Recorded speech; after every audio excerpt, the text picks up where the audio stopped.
Yang kami hormati Ibu Kepala Sekolah SD Cempaka Baru 12, Ibu Yuli Wuryani SPD. Yang kami hormati Ibu Wakil Kepala Sekolah Bidang Kurikulum, Ibu Jaina SPD. Yang kami hormati Ibu Wakil Kepala Sekolah Bidang Kesiswaan, Ibu Siti Rahmawati SPD. Dan yang kami hormati Bapak, Ibu Guru, serta tenaga kependidikan SDN Cempaka Baru 12. Selamat siang Bapak dan Ibu. Selamat siang. Salam sejahtera untuk kita semua.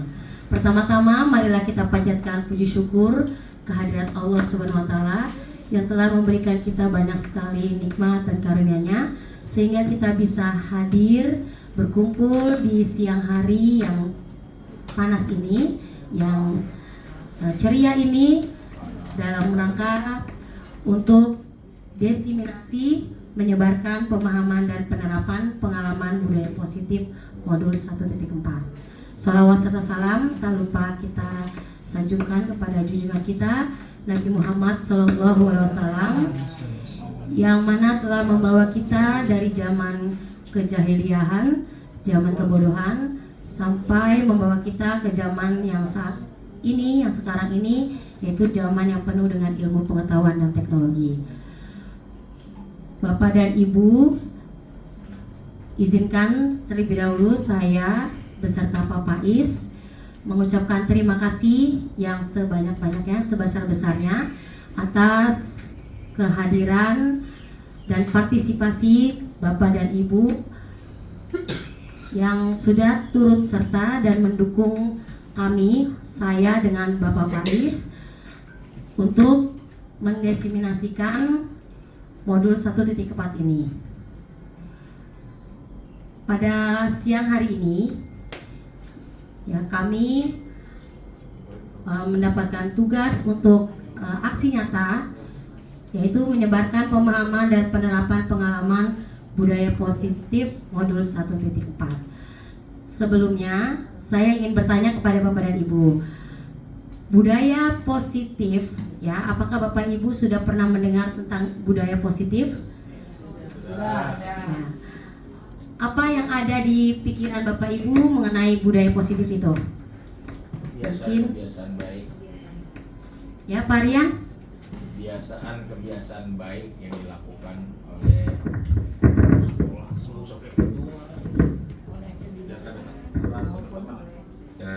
budaya positif itu salah satunya adalah kebiasaan-kebiasaan atau kegiatan-kegiatan yang baik yang biasa dilakukan oleh diri kita sendiri ataupun kelompok murid ataupun komunitas Bapak Ibu guru, ya mungkin itu. Ya. Oke, terima kasih Pak Rian. Mungkin ada lagi yang ingin menambahkan? Ya. Apa itu budaya positif menurut Bapak dan Ibu sebelum kita lanjut ke materi yang akan dibawakan pada hari ini? Ada lagi mungkin Bu Ratna ingin menyampaikan?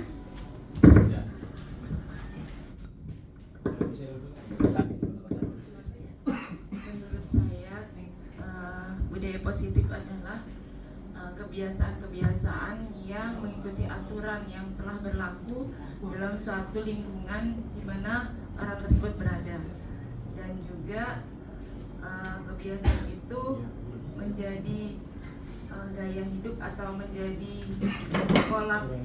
pola hidup yang positif.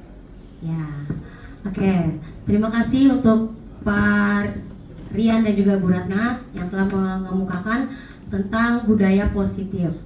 Ya, memang benar sekali apa yang dikatakan oleh Pak Rian dan Bu Ratna mengenai budaya positif, yaitu kebiasaan-kebiasaan, ya, atau nilai-nilai, ya, nilai-nilai positif yang kita tanamkan, ya, khususnya kita di dunia pendidikan.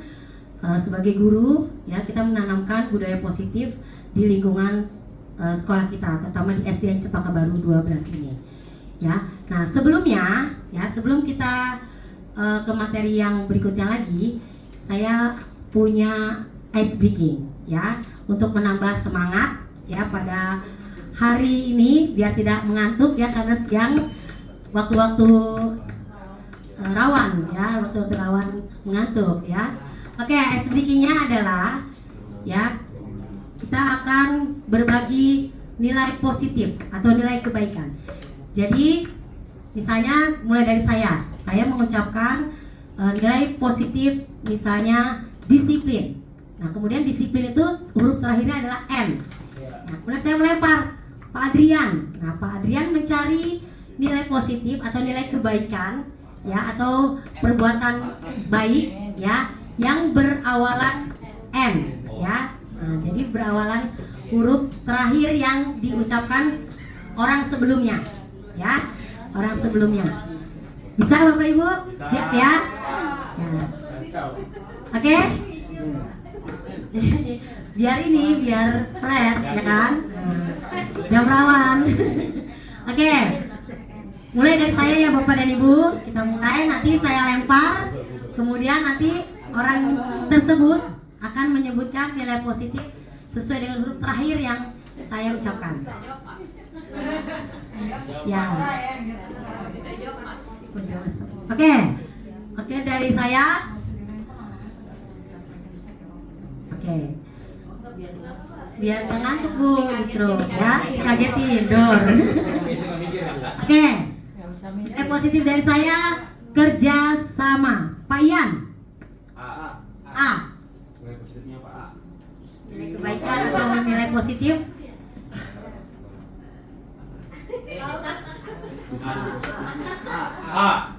Nih, saya jawab. Antusias. Oke, lempar Pak Andrian. Lempar. Paus nih. S, terus nih. Sosialisasi. Ya, lempar. Ayo lempar ke siapa? Lempar ke siapa? Cewek. Lempar ke Bu Juli. Integritas. Lempar ke siapa Bu Juli? Ayo. S. Lempar ke siapa? Bu Ati. S. Santun. Lempar Bu Ati. Bunda sana. N. Nasionalisme. Lempar. Ayo ke siapa? Baika. Empati. Berarti lempar lagi. Lempar ke Ibu Kepala Sekolah. Ibu Iman. Oke, dilempar ke siapa Bu? Bu Yani. N. Nasionalisme tadi sudah. Ada lagi Bu Yani? Norma. Oke, dilempar ke siapa Bu Yani? Ya, Miss Rekno.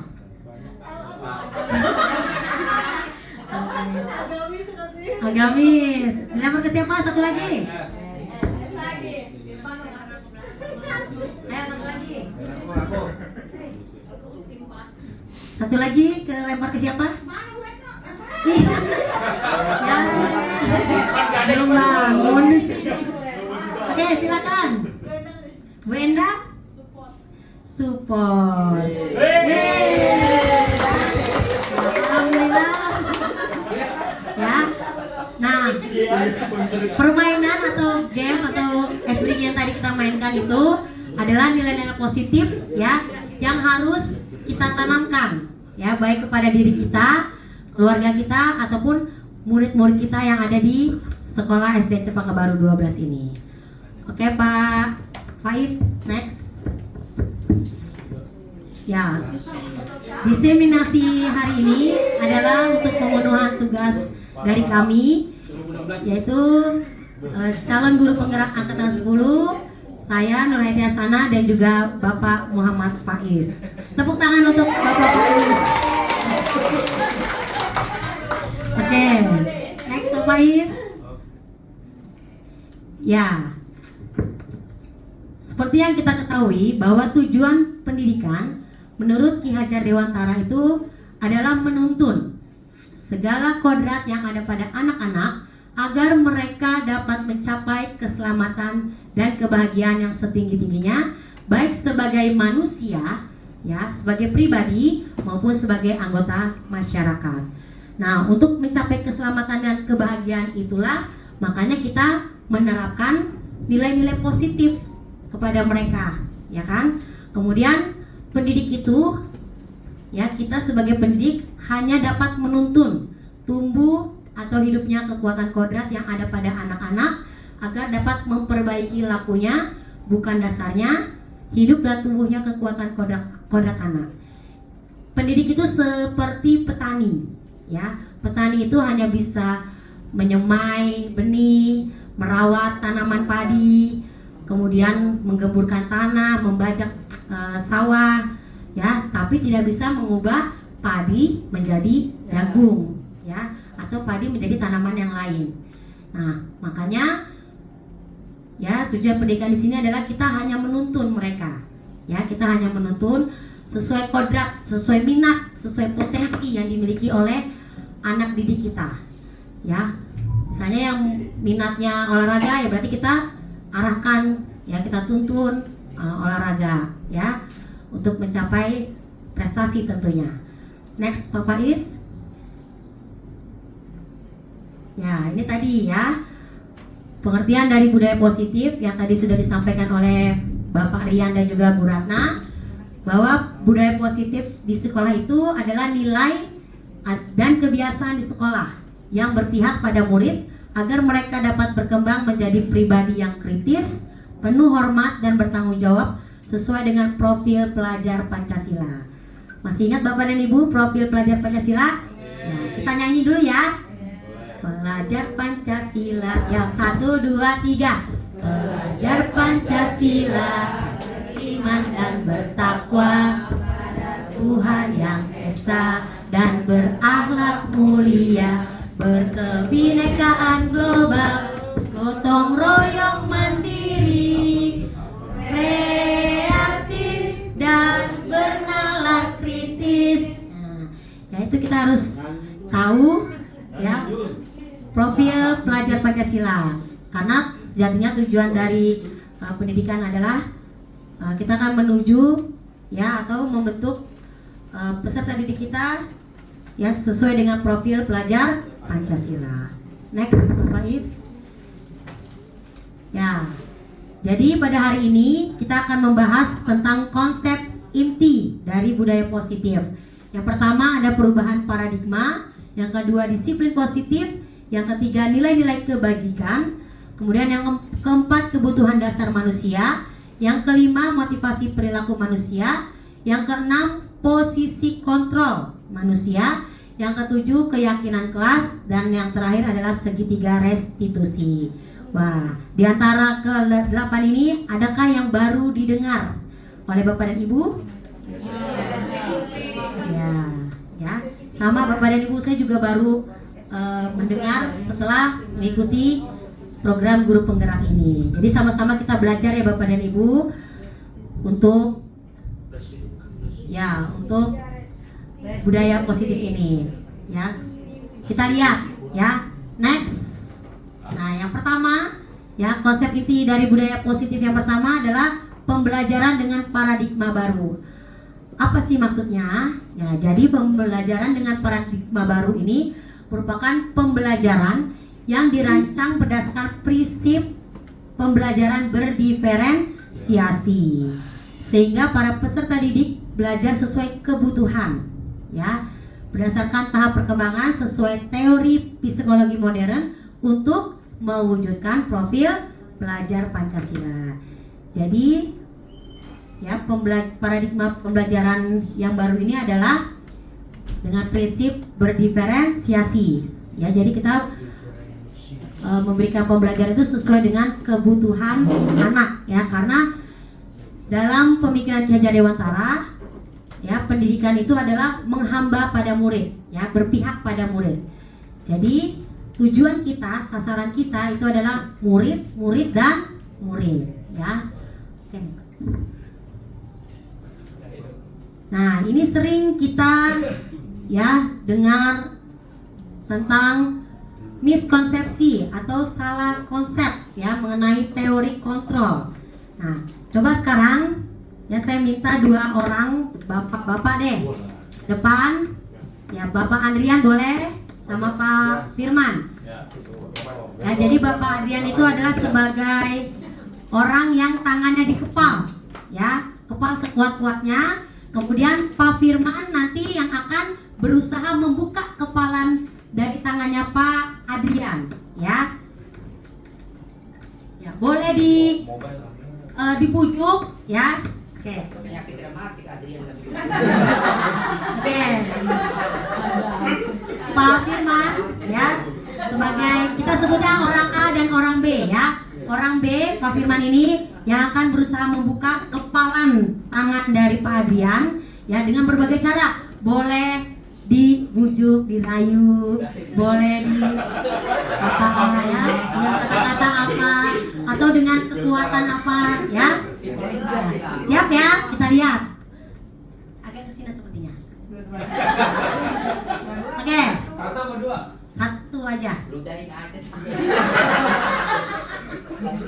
Oke. Siap ya. Ayo. Ini semua ada di tangannya Pak Adrian. Mau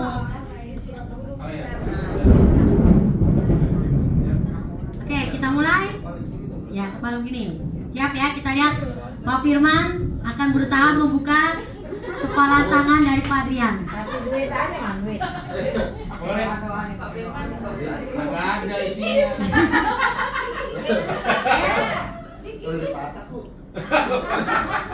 Ayo, udah usaha maksimal belum? Udah, simak. Udah usaha maksimal. Baru begitu mau. Gimana ayam mau ini? Ayo. Ayo, coba. Ini nanti berkaitan dengan teori kontrol manusia ya, teori kontrol pada manusia. Oke. Doang yang bisa berkait.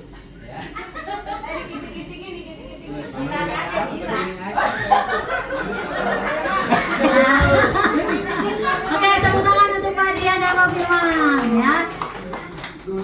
Sebelumnya tunggu dulu. Sebelumnya ya. Apa pelajaran yang bisa diambil dari games tadi menurut Pak Firman? Ya, menurut saya itu jika kita ingin sesuatu, kita harus berusaha terlebih dahulu. Ya, tepuk tangan untuk Pak Firman.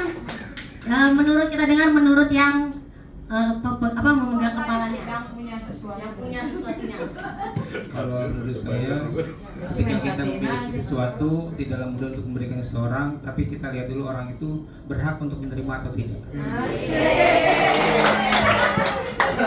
Ya, tepuk tangan untuk Pak Firman dan Pak Adrian ya.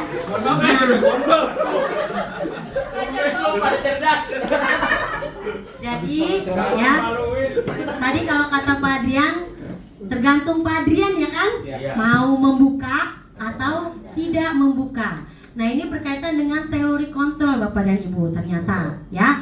Jadi segala sesuatu kontrol itu adalah di diri kita ya. Kita mau ikut atau tidak ikut, kita mau buka tadi yang kepalan atau tidak, itu tergantung dari kitanya, bukan pengaruh dari orang lain ya. Nah, itu merupakan teori kontrol yang juga saya pelajari di pendidikan guru penggerak ini. Nah, yang sering salah ya mengenai teori kontrol ini adalah yang pertama adalah ilusi guru mengontrol murid, ya kan? Nah, guru mengontrol murid. Jadi seolah-olah murid itu ya berbuat seperti itu tuh karena ada kontrol dari guru, itu kan? Jadi guru tuh seolah-olah mengontrol muridnya, padahal belum tentu, ya kan? Nah, bisa saja murid itu ya mau dikontrol karena memang dia menginginkan kebutuhan itu untuk dikontrol, dituntun, dibimbing, diarahkan, gitu kan? Ada nggak yang sulit untuk dikontrol oleh seseorang? Banyak ya, karena memang dirinya tidak mau ya, tidak mau diatur, tidak mau dikontrol oleh seseorang ya. Nah, itu makanya terjadi miskonsepsi ya. Jadi murid itu ya sebenarnya bukan berasal dari pengontrolan dari guru ya, tapi bisa dari dalam dirinya. Itu yang dinamakan motivasi. Nanti kita belajar juga motivasi, ada motivasi dari luar dan dari dalam dirinya. Kemudian yang kedua, bahwa kritik dan membuat rasa bersalah mampu menguatkan karakter. Setuju nggak Bapak dan Ibu? Ya, ternyata setelah saya pelajari ya, tidak, justru kritik dan rasa bersalah itu malah membuat murid tuh merasa gagal, Bapak dan Ibu. Ya. Kritik dan membuat rasa bersalah itu justru membuat murid gagal. Tergantung. Ya, karena merasa Enggak juga. ya merasa Tergantung. disalahkan gitu kan, merasa jadi wah saya udah salah nih, udah gagal nih gitu ya. Ya. Kemudian yang ketiga, ilusi bahwa orang dewasa berhak memaksa, padahal tidak ya, tidak sepenuhnya ya. Kemudian yang keempat, ilusi bahwa penguatan positif efektif itu dapat bermanfaat. Benar nggak Bapak dan Ibu? Sering di sanjung-sanjung, sering diberi penghargaan yang berlebihan. Apakah ya memberikan bermanfaat? Tidak juga ya Bapak dan Ibu. Ya justru terkadang ya penguatan yang berlebihan atau misalnya sanjungan yang berlebihan itu justru malah membuat ya kadang mengharapkan jadi merasa dihukum juga dengan penghargaan itu ya. Oke, nanti mungkin banyak pertanyaan nih di kepala Bapak dan Ibu ya, nanti kita ketemukan jawabannya ya. Oke, next. Nah, jadi mulai sekarang ini ya kita harus mengubah paradigma yang tadinya stimulus respon kepada pendekatan teori kontrol, di mana kalau dalam stimulus respon itu realitas atau kebutuhan kita tuh sama ya. Tapi kalau menurut teori kontrol, realitas atau kebutuhan itu kita itu berbeda. Kita berbeda atau sama Bapak dan Ibu dalam kebutuhan? Berbeda ya. Nanti kita belajar juga ada 5 kebutuhan dasar manusia ya. Nanti kita lihat. Kemudian semua orang melihat hal yang sama, itu menurut stimulus respon. Kemudian kita ubah menjadi teori kontrolnya, setiap orang memiliki gambaran yang berbeda. Benar atau? Ya, setuju ya Bapak dan Ibu ya. Kemudian kita mencoba mengubah orang agar berpandangan sama dengan kita. Nah, kalau menurut teori kontrolnya kita berusaha memahami pandangan orang lain tentang dunia. Kemudian perilaku buruk dilihat sebagai suatu kesalahan. Itu menurut stimulus responnya. Sedangkan teori kontrol, semua perilaku memiliki tujuan ya, sesuai dengan kebutuhannya. Kemudian orang lain bisa mengontrol saya. Itu kalau stimulus respon. Kemudian kita berubah menjadi hanya Anda yang bisa mengontrol diri Anda. Jadi hanya kita yang bisa mengontrol diri kita. Ya. Itu motivasi intrinsik namanya. Kemudian saya bisa mengontrol orang lain. Ya, kita berubah menjadi teori kontrol, Anda tidak bisa mengontrol orang lain. Ya. Kemudian pemaksaan ada pada saat bujukan gagal. Menurut teori kontrol, kolaborasi dan konsensus menciptakan pilihan-pilihan baru. Kemudian stimulus respon, model berpikir menang atau kalah, sedangkan teori kontrol modelnya berpikir menang-menang. Ya. Jadi kalau menurut teori kontrol, diri kitalah yang bisa mengontrol diri kita sendiri, ya. Oke, next. Ya, disiplin positif. Jadi untuk menciptakan lingkungan yang positif di sekolah kita harus menerapkan yang namanya disiplin positif. Apa itu disiplin positif? Nah, disiplin sendiri berasal dari kata disiplina yang artinya belajar. Nah, kemudian disiplin mengacu pada disiplin diri yang memiliki tanggung jawab terhadap apa yang dilakukan berdasarkan nilai-nilai yang diyakini. Disiplin positif merupakan salah satu cara penerapan disiplin yang bertujuan untuk menumbuhkan kesadaran serta memberdayakan peserta didik tanpa imbalan, penghargaan atau reward, ancaman atau hukuman. Ya, jadi nggak ada imbalan, nggak ada penghargaan, tidak ada ancaman, apalagi hukuman. Jadi disiplin positifnya itu berasal dari dirinya sendiri. Ya, dengan cara apa? Ya dengan cara kita menanamkan nilai-nilai positif. Ya, dan nanti ada yang namanya segitiga restitusi.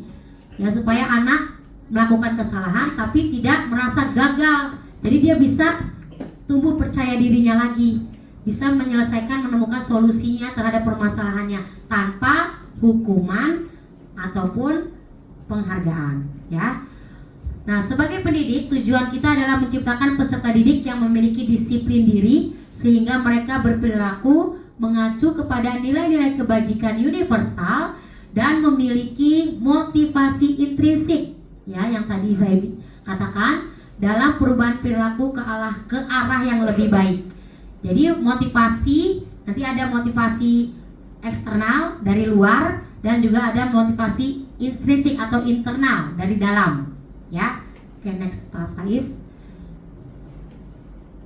Nah, ini tadi ya nilai positif yang tadi kita sudah games, ya, permainan, bahwa nilai-nilai kebajikan atau nilai-nilai positif itu adalah nilai yang disepakati bersama, terlepas dari suku, bangsa, agama, bahasa maupun latar belakangnya.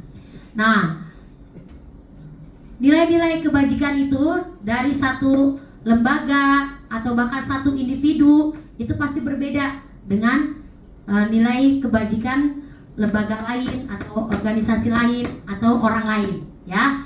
Nah, ini ada beberapa contoh nilai kebajikan. Yang pertama adalah profil pelajar Pancasila, ya, beriman bertakwa kepada Tuhan Yang Maha Esa dan berakhlak mulia, mandiri, bernalar kritis, berkebinekaan global, gotong royong, kemudian kreatif, dan kemudian bernalar kritis di atas, ya.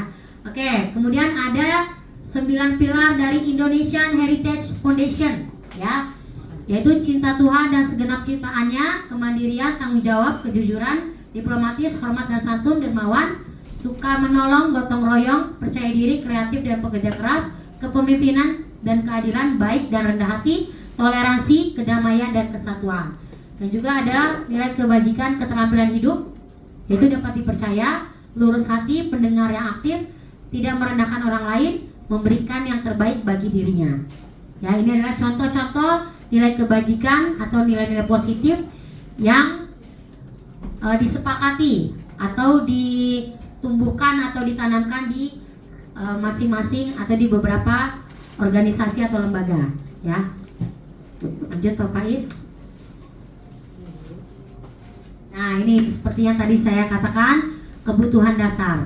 Jadi seseorang berperilaku, ya, atau murid berperilaku atau bertindak itu berdasarkan kebutuhannya. Kebutuhan yang mana tuh? Ya, jadi ada 5, ya. Ada 5 kebutuhan dasar manusia, ya. Nah, tapi sebelumnya, jadi kebutuhan dasar manusia itu adalah segala sesuatu yang kita lakukan untuk mendapatkan apa yang kita inginkan. Kemudian seluruh tindakan yang kita lakukan memiliki tujuan tertentu. Kemudian usaha terbaik yang kita lakukan adalah dalam rangka agar kebutuhan dasar kita terpenuhi dengan baik. Jadi ada 5. Yang pertama adalah bertahan hidup, ya. Itu berkaitan dengan makan, minum, tempat tinggal, kesehatan. Nah, itu adalah bertahan hidup.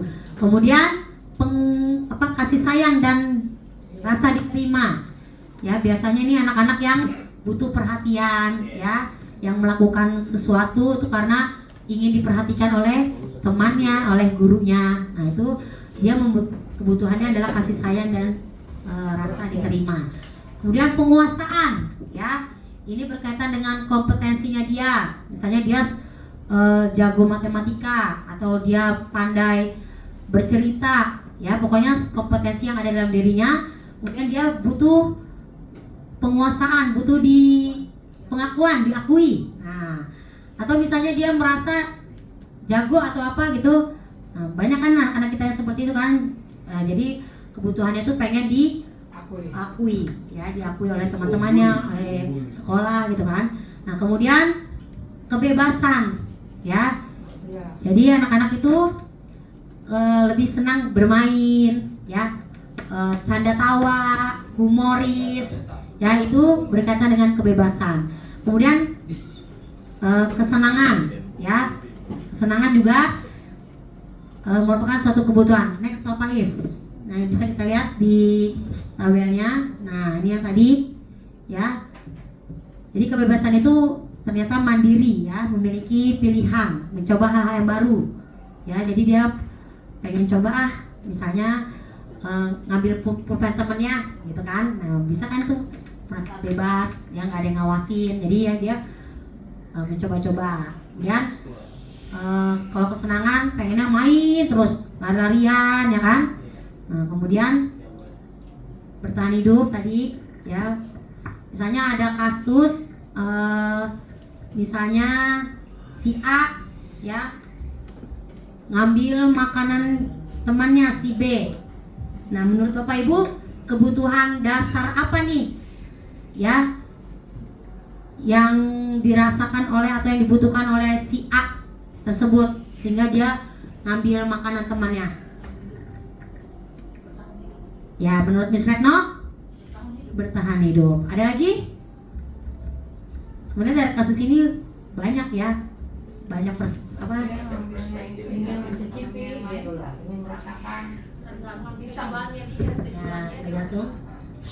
tergantung tujuannya ya. Jadi solusinya bagaimana Bapak Ibu? Kalau misalnya ada temennya, Bu, si ini ngambil makanan saya, Bu. Nah, ada yang mau berpendapat nggak? Ya, coba Bu Betty. Ya, dari kasus misalnya si Fulan ya ngambil makanan si Wiwi misalnya ya.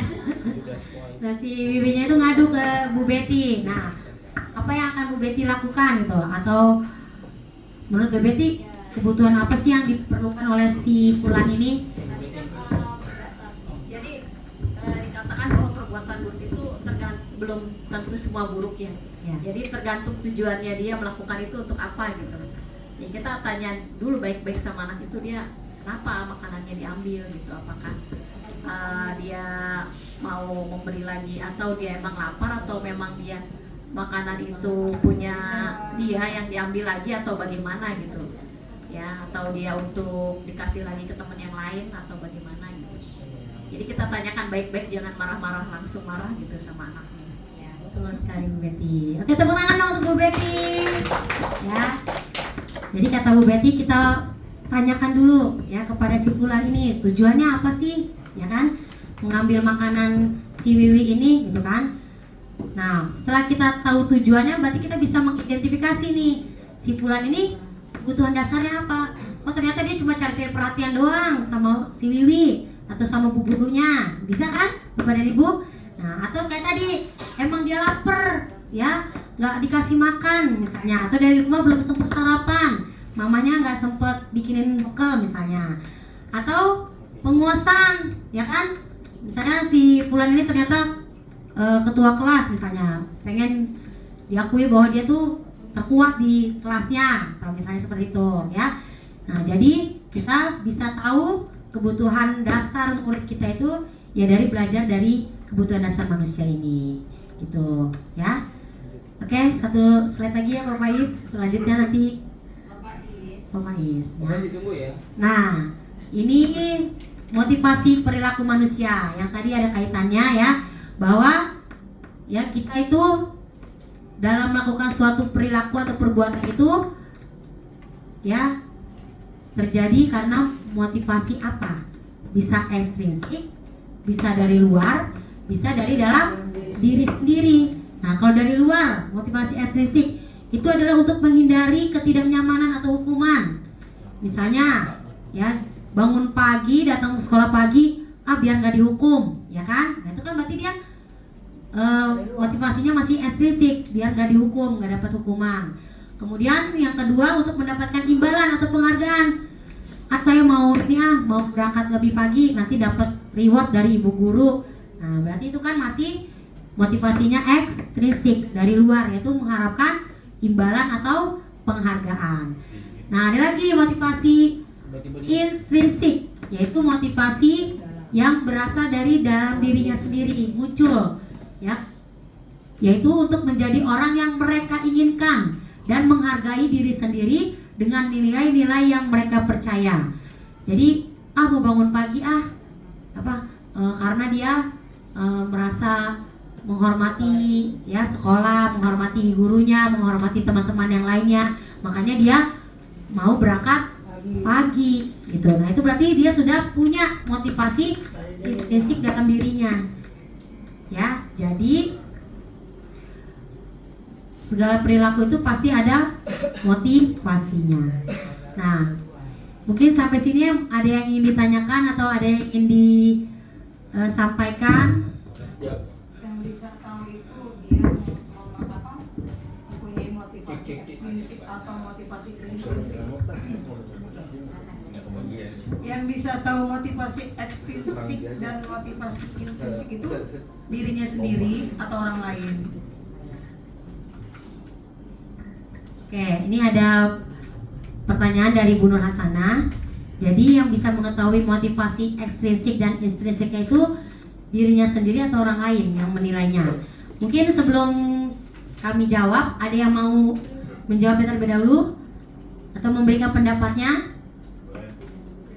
sesuai dengan pengalaman mungkin, ya kan, Bapak dan Ibu, mengenai motivasi intrinsik ini. Pak Firman,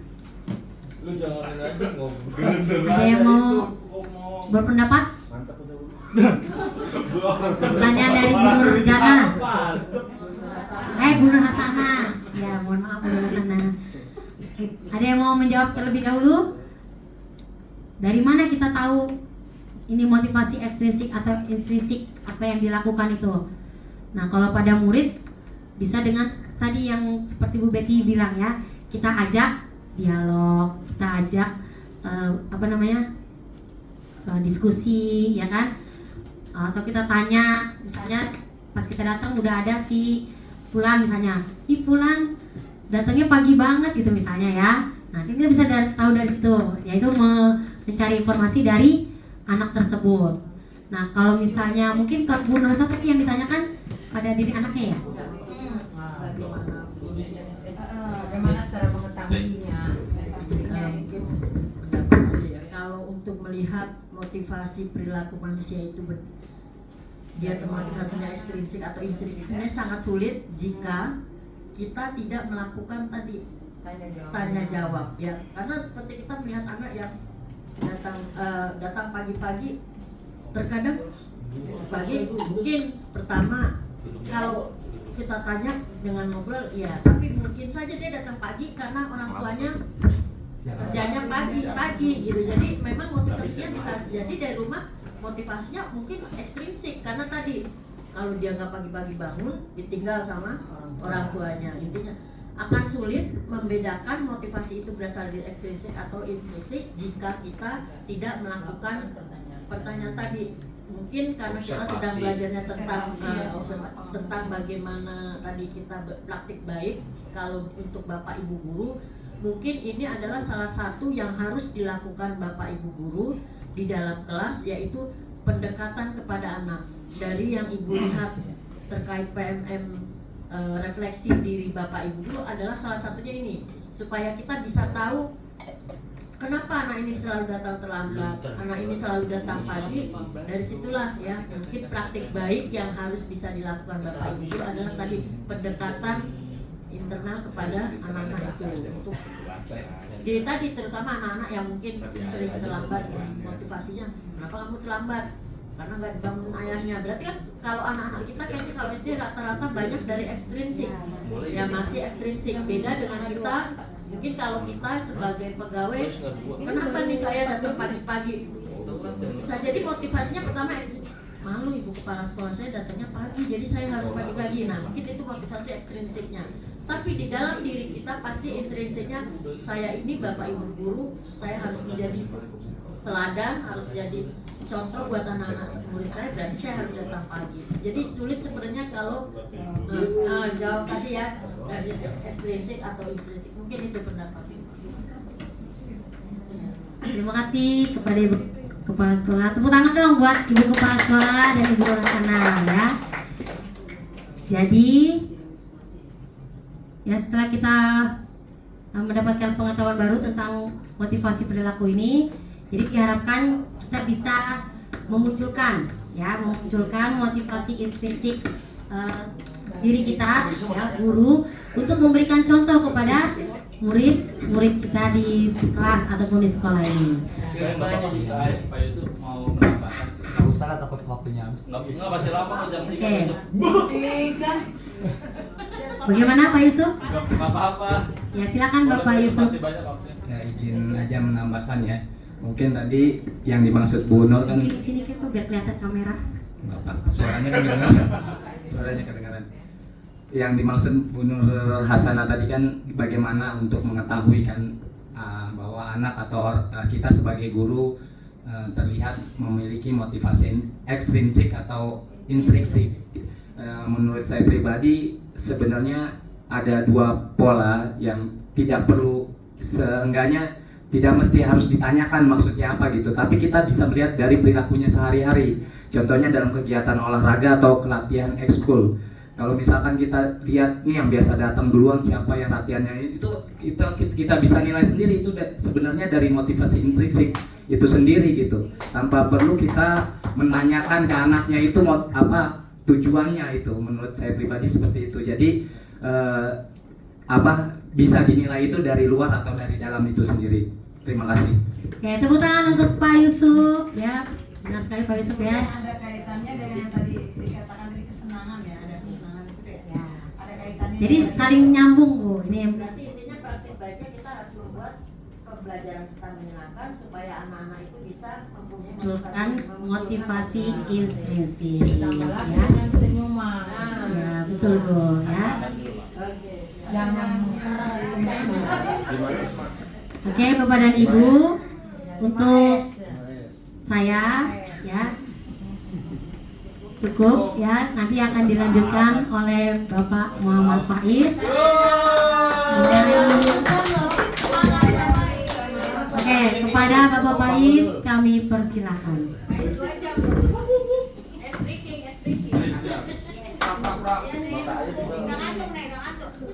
Kelihatan ya. Biar nggak ngantuk.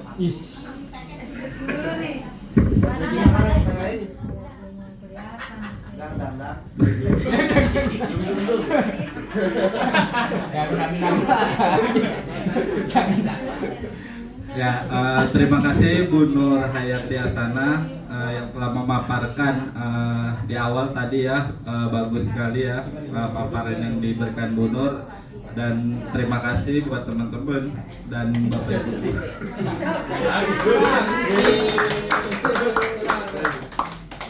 Ya, yang terhormat Ibu Kepala Sekolah Bu Yuli Wuryani, dan yang terhormat Bu En, Bu Ati, Bu Endang.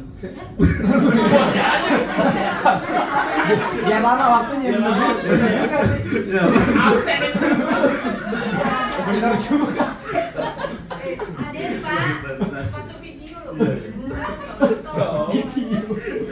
Ya, terima kasih teman-teman semua ya.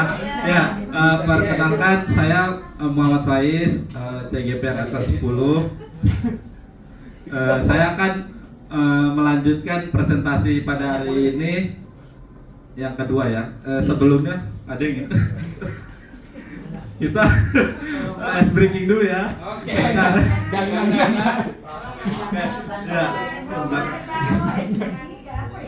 Ya, biar nggak ngantuk kita ice breaking dulu Bapak Ibu. Bisa berdiri semua ya, minta tolong. Ya. Tadi Bu Nur di awal ice breaking apa ya Bu Nur? Oh ya, melempar kata-kata positif. Kalau saya melempar jumroh.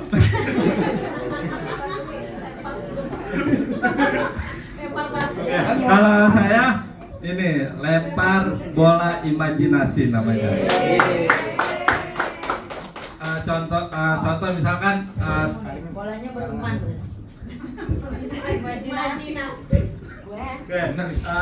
imajinasi tahu ya, yang ada ya halusinasi yang ada di otak atau kepala kita. Yang punya otak dan kepala pasti bisa. Iya Bu. Contohnya gini, kalau saya gerakan ini apa ya Ibu jawab ya, Ibu Bapak. Bola. Ya, bisa bola, bisa bulat ya. Kalau bumi gede Bu. Bola sedang. Bola namanya bola imajinasi. Jadi bola ya. Terus saya berimajinasi dulu.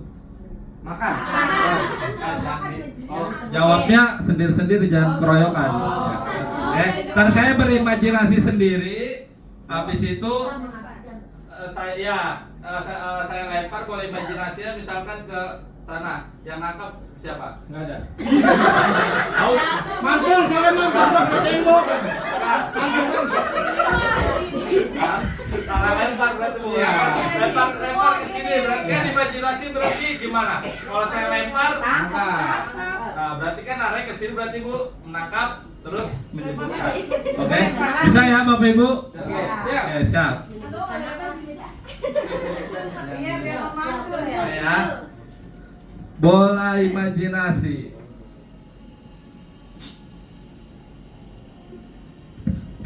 Bisa dijawab Ibu? Makan.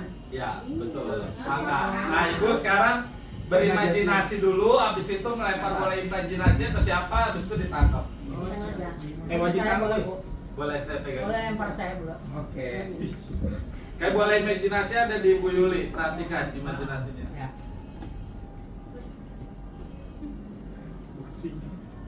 Ya, beratan. Berpikir. Gimana Bu Yuli? Ya. Iya, betul. Kayak sekarang Bu Ratna. Itu dulu. Tenang.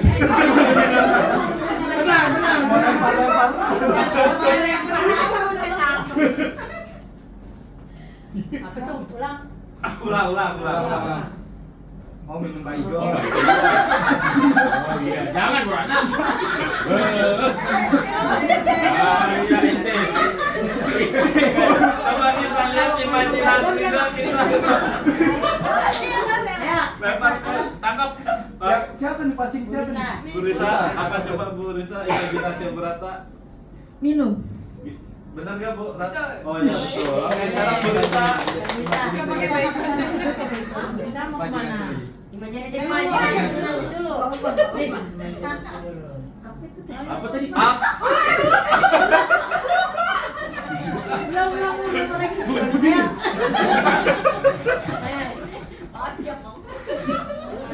Oke. Lempar bola imajinasinya ke siapa? Tangkap Kidan. Udah ditangkap. Oh, Posti. Boleh dijawab. ODGJ.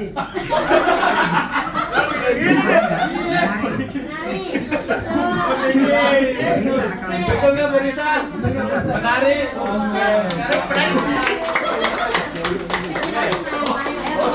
Kirain ODGJ mau. Posti. Bu itu.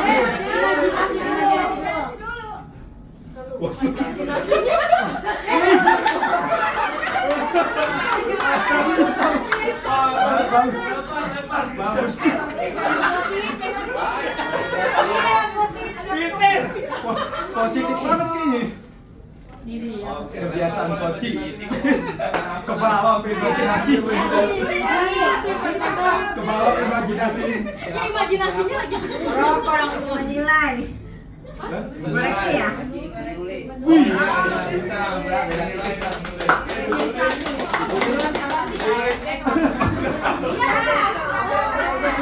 Oke, ya terima kasih Bapak Ibu untuk tangan buat kita semua. Oke. Ya, selanjutnya. Bisa dulu. 20 menit juga itu. Oke. Ya, dibantu. Tolong ya. Oke, selanjutnya saya akan menjelaskan hukuman, konsekuensi, dan restitusi.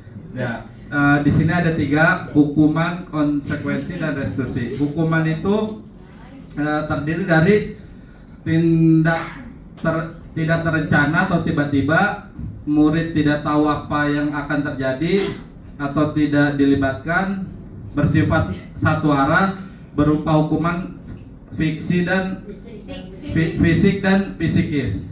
Itu untuk hukuman. Untuk konsekuensi ada terencana, disepakati sesuai aturan, murid tetap dibuat tidak nyaman, sikap guru selalu memonitor guru. Itu konsekuensi. Untuk restitusi, proses menciptakan kondisi bagi murid untuk memperbaiki kesalahan. Yang kedua, proses kolaboratif yang mengajarkan murid untuk mencari solusi sendiri. Ya, Bapak Ibu Guru, biasanya dari ketiga item ini, hukuman, konsekuensi, dan restitusi pernah nggak dialami saat proses belajar mengajar dari ketiga ini? Oke, kalau pernah, ada yang bisa menjelaskan dari hukuman yang sudah dialami oleh pribadi? Ya, siapa? Pak Ian, ya silakan. Kemarin Sesuai sampah iya. Kalau hukuman tuh lebih cenderung ke spontanitas guru terhadap siswa itu. Umpamanya jika siswa langsung berbuat salah dan secara spontan juga siswa melakukan kesalahan, biasanya guru itu langsung menghukum tanpa secara spontan juga. Kalau konsekuensi itu ketika hukuman sudah disepakati oleh guru dan murid, kesepakatan bersama. Sebagai contoh, ketika ada anak yang keluar tidak izin, maka akan diberi hukuman, yaitu sesuai konsekuensi. Dan restitusi adalah secara intens kepada anak-anak ketika melakukan kesalahan, maka dipertanyakan ruang lingkup kesalahan itu seperti apa. Lalu tidak semerta-merta langsung ditanyakan kamu salahnya kenapa, enggak. Kita harus cari ruang lingkup kesalahan itu sendiri. Kamu misalkan kayak tadi kasusnya yang pertama tuh ngambil duit, kita nggak harus langsung nanya kenapa kamu duit itu, terlebih condong menghakimi. Kita tanya ke ruang lingkupnya, kamu bawa duit apa enggak gitu, kamu kayak gimana. Jadi nggak langsung memvonis anak itu sendiri. Seperti itu Bapak. Ya, terima kasih. Ya, betul sekali ya Pak Ian ya. Hukuman itu tadi lebih ke tidak terencana. Misalkan kita sebagai pendidik pasti pernah melakukan yang namanya hukuman, konsekuensi, dan restitusi terhadap anak. Tadi Pak Ian sudah memberikan contohnya.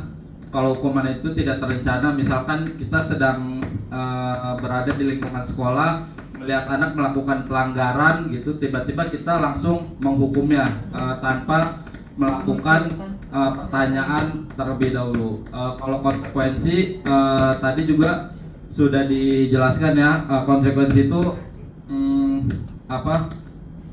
pelanggaran yang dilakukan, tapi kita sudah membuat kesepakatan terlebih dahulu ya.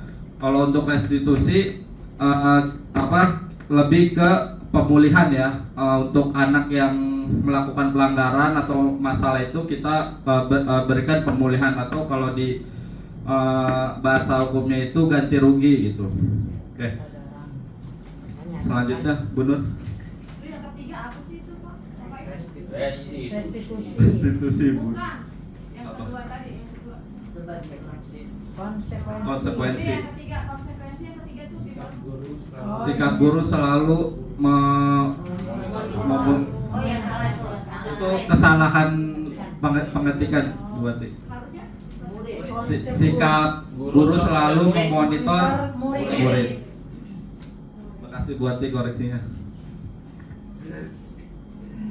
Ya, selanjutnya di sini ada 5 posisi kontrol guru ya. Yang pasti teman-teman sudah pernah melakukan tanpa disadari. Saya juga pribadi setelah belajar CGP ini banyak hal-hal yang kita udah lakuin tapi kita tidak tahu namanya atau penyebutannya itu. Jadi ya alhamdulillah program CGP ini untuk penebalan diri saya pribadi untuk lebih memahami atau mendalami itu yang namanya mengajar atau mendidik. Ya di sini ada 5 posisi kontrol guru. Yang pertama ada penghukum, teman, manajer, pembuat rasa bersalah, dan pemantau. Oke, jangan dulu, Bu Nur. Nah, oke, dari 5 posisi kontrol ini, adakah teman-teman yang tadi sebelumnya kita udah membahas 3 ya, yang tadi hukuman, konsekuensi, dan restitusi. Nah, di sini 5 posisi kontrol itu kita biasanya setiap pembelajaran pasti kan selalu ada ada yang kurang pas ya, atau ada masalah kita bisa sebut. Nah, adakah teman-teman yang bisa berbagi pengalaman atau cerita sebagai pendidik atau sebagai guru untuk menghadapi siswa-siswinya yang kurang pas sebelum kita masuk ke slide selanjutnya? Apakah kita sebagai penghukum, teman, manajer, pembuat rasa bersalah, atau pemantau? Ya, coba. Maksud ini kan pengalaman atau pengalaman ibu selama ada di ruang lingkup sekolah gitu, lingkungan. Ibu tadi memilih pemantau, bisa di manajer. Ya, bisa diceritakan pengalamannya seperti apa? Baik, terima kasih Pak Faiz. Kalau menurut Ibu yang betul adalah bukan betul ya, artinya yang lebih nyaman bisa kita pakai adalah manajer. Karena kalau manajer ini kita bersikapnya adalah bagaimana kita mengajak orang lain, membimbing orang lain, mengarahkan dalam satu tujuan yang sama. Seperti kepada murid intinya mungkin di antara 5 posisi kontrol guru ini yang pertama adalah teman, tapi kalau kita sebagai orang tua di sini adalah manajer. Arti kata kita sama-sama membawa anak itu untuk membimbing, mengarahkan pada satu tujuan yang sama. Kalau teman itu kan tadi contoh mungkin dalam keseharian kita pada murid kita, kalau sebagai teman mungkin dia akan lebih mudah bercerita, gitu ya, mudah menyampaikan apa yang dia inginkan. Mungkin itu Pak Faiz. Terima kasih Bu Juli. Ada lagi yang ingin menceritakan pengalamannya posisi kontrol guru atau kita saat proses belajar mengajar, apakah kita sebagai penghukum, sebagai teman, manajer, atau pembuat rasa bersalah, atau pemantau? Ada teman-teman? Oh, Pak Ian lagi. Ya, silakan Pak Ian.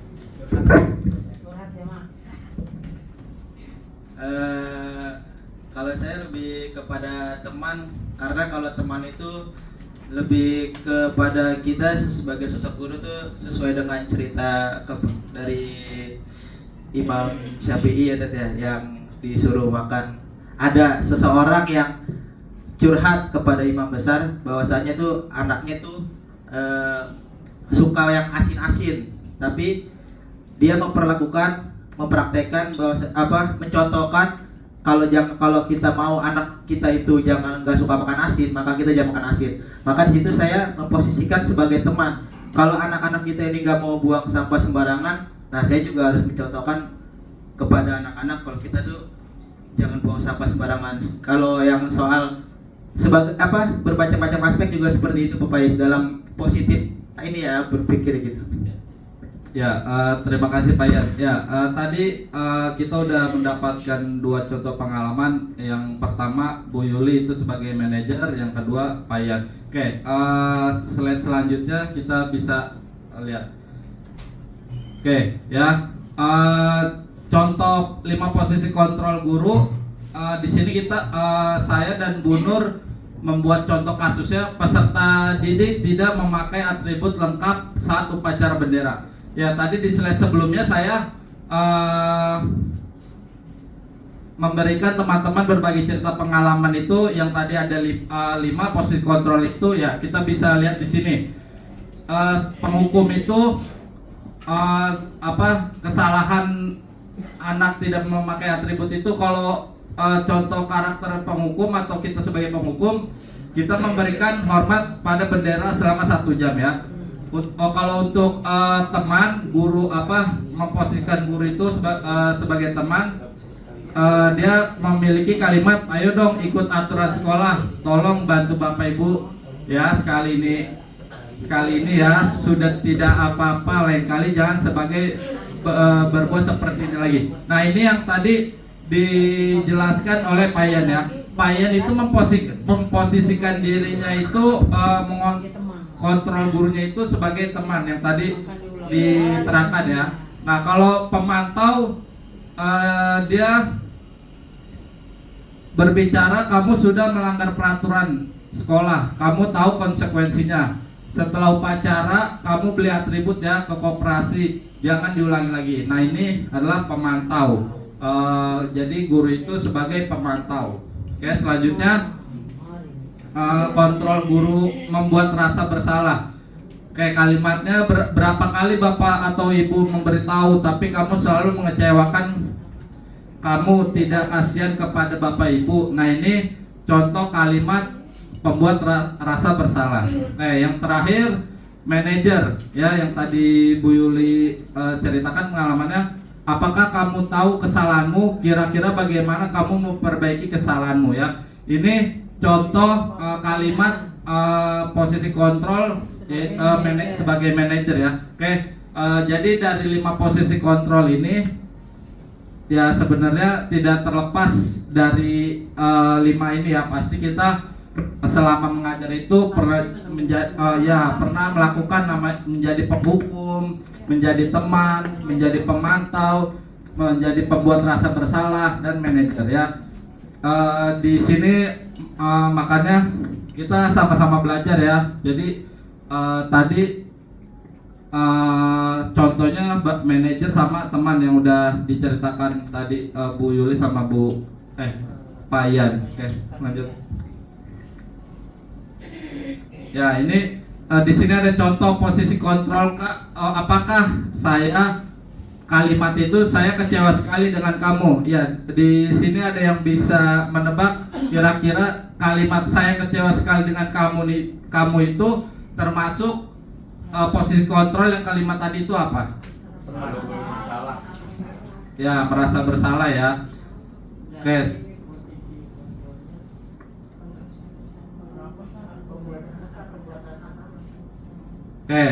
Di sini ada posisi kalimat keduanya. Apa rencanamu untuk menyelesaikan masalah ini? Ya, di sini jelas ya, karena manajer itu memposisikan dirinya itu ya pasti bukan sebagai penghukum ya. Dia lebih menanyakan terlebih dahulu masalahnya terhadap siswa. Oke, lanjut. Ya, yang ketiga, ayo lakukan demi Bapak Ibu. Ya, teman. Ya. Lanjut. Ya, di sini ada pertanyaan keyakinan kelas. Mengapa keyakinan kelas bukan peraturan kelas? Ada yang iya, siap. Gak apa-apa, di sini kita saling sama-sama belajar ya, nggak ada yang salah, nggak ada yang benar, karena kan pengalaman kita berbeda-beda dan pemahaman kita juga berbeda-beda. Kita saling sharing ilmu. Ya boleh, siapa yang bisa ingin sharing lah, bukan menjawab. Ya, baik.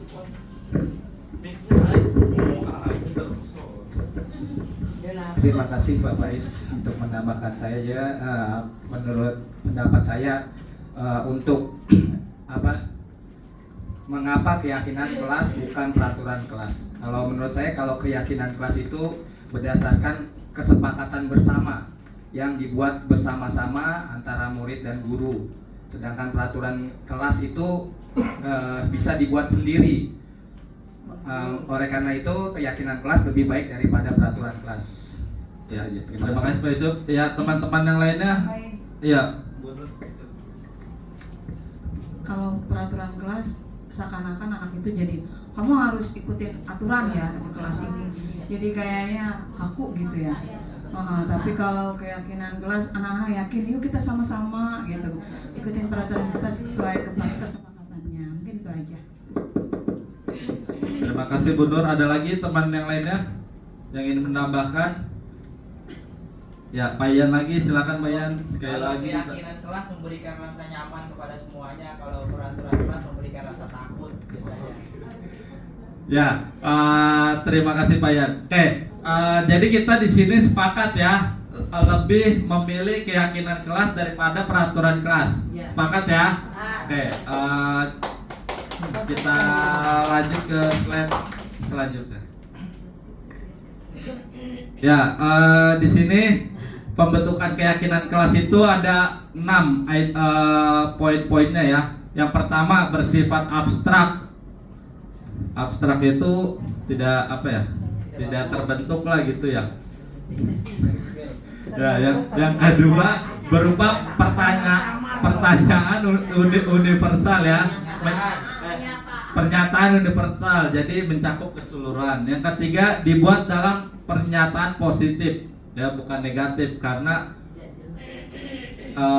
pengalaman saya ada di satu kelas suruh bikin keyakinan kelas, tapi dia nyebutinnya boleh membuli gitu, padahal kan tidak boleh ya seperti ya, karena di sini item itu dibuat dalam pernyataan positif, walaupun keyakinan kelas itu hasil dari kesepakatan bersama, tapi tetap nilai-nilainya itu tidak boleh yang berunsur negatif. Yang keempat, sedikit saja agar mudah diingat, ya. Jadi nggak usah yang ribet-ribet. Contohnya, kalau makan harus izin, harus pakai sendok. Jangan kepanjangan intinya. Jadi poin intinya aja. Kayak yang kelima, sesuai dengan kondisi kelas dan sekolah hingga mudah diterapkan warga sekolah atau warga kelas dilibatkan saat membuat keyakinan kelas. Ya. Yang keenam, bersedia meninjau kembali keyakinan kelas dari waktu ke waktu. Ya, untuk pembentukan keyakinan kelas ini, saya juga sudah menerapkan itu setelah belajar CGP ini ya Bapak Ibu. Sebelumnya saya lebih ke peraturan kelas yang dimana murid itu harus mengikuti peraturan yang saya buat gitu, walaupun peraturan itu poinnya itu isinya itu positif, karena balik lagi ke filosofi KD, kita sebagai guru itu membimbing murid, menuntun, bukan memaksakan murid ya. Jadi makanya dibikin keyakinan kelas ini biar kita guru dan murid itu biar murid itu membuat keyakinan kelasnya sendiri dengan teman-temannya gitu. Karena kalau peraturan itu kadang ada yang berpikir gini, peraturan itu dibuat untuk dilanggar gitu, karena peraturan itu dibuat oleh satu orang atau pribadi individu yang harus dilaksanakan oleh peserta didik. Makanya yang saya dapat pelajari itu hindari peraturan kelas tapi keyakinan kelas, karena kalau keyakinan kelas itu sifatnya bersumbernya itu dari diri sendiri nih, atau dari murid sendiri gitu, yang udah kita sepakati bersama-sama. Ya saya yang saya terapin sebelum saya masuk ke kelas, sebelum memulai pembelajaran, saya bikin dulu nih keyakinan kelas bersama-sama. Saya jelasin keyakinan kelas itu apa, terus saya serahin ke murid keyakinan apa yang ingin dibuat gitu. Karena kan kalau kita udah memberikan ke murid keyakinan itu, dia bisa berpikir atau bisa inisiatif dari diri sendiri gitu, karena bukan sesuatu yang paksaan ya. Jadi dia ada yang bilang boleh makan gitu, misalkan saat pembelajaran, boleh makan nggak Bapak Ibu saat pembelajaran? Ya, oke. Kalau misalkan makan itu tidak boleh, mungkin kita bisa siasati. Kalau misalkan kita alihkan boleh, tapi saat jam istirahat seperti itu. Jadi sebelum kita membuat keyakinan juga kita jangan balik lagi ke peraturan gitu. Jadi kita balik seolah-olah keinginan kita gitu, keyakinan itu, tapi kita lebih serahin ke murid, kita yakini dan sepakatin bersama. Ya, selanjutnya.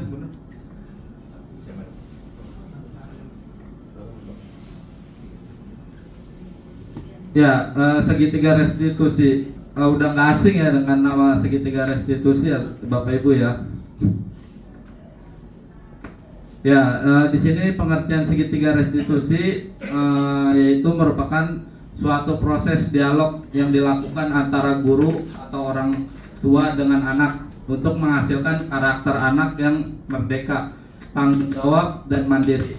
Restitusi yang dilakukan dapat menjadikan murid kita seorang manajer bagi diri sendiri. Ya, dari segitiga restitusi ini itu ada 3 poin. Menurut Bapak Ibu, poin yang pertama apa yang Bapak Ibu lakukan untuk segitiga restitusi ini. Penjelasan segitiga restitusinya di sampingnya ada bentuk segitiganya yang ada tulisan validasi tindakan yang salah, menanyakan keyakinan, menstabilkan identitas. Menurut Bapak Ibu, sebelum melanjut ke slide selanjutnya, mana yang lebih tepat menurut Bapak Ibu ya? Urutannya. Ya, urutannya. Apakah validasi dulu? Apakah menanyakan keyakinan? Apa menstabilkan untuk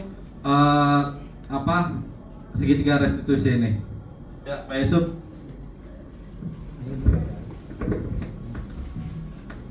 Kalau menurut saya yang terbaik adalah yang pertama memvalidasi tindakan yang salah dulu. Jadi kita tanyakan perbuatan kesalahan apa yang dia lakukan, yang dia perbuat gitu. Setelah itu kita menanyakan keyakinan kelas yang telah dibuat secara bersama-sama. Setelah itu baru kita menstabilkan identitasnya agar siswa itu merasa tidak terlalu disalahkan. Jadi itu menurut saya yang pertama, memvalidasi tindakan yang salah. Setelah itu menanyakan keyakinan kelas. Yang terakhir menstabilkan identitasnya kembali. Terima kasih. Terima kasih Pak Yusuf. Ya, Pak Yusuf tadi urutan itu validasi, menanyakan, stabilkan ya? Ya. Benar ya? Ya. Validasi dulu kan. Iya, validasi dulu kan, pertama validasi, menanyakan, baru stabilkan ya. Kayak Bapak Ibu yang lainnya ada yang ingin berpendapat?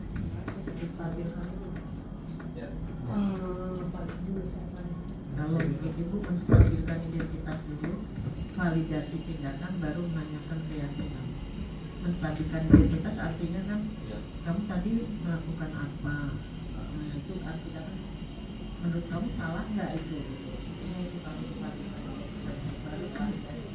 Ya, terima kasih Bu. Ya,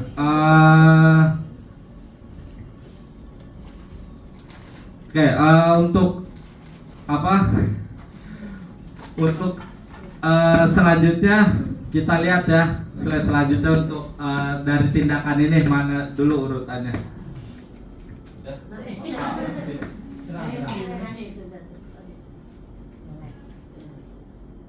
Ya, kalau menurut versi CGP ya, atau DIY itu yang pertama menstabilkan identitas. Ya, menstabilkan identitas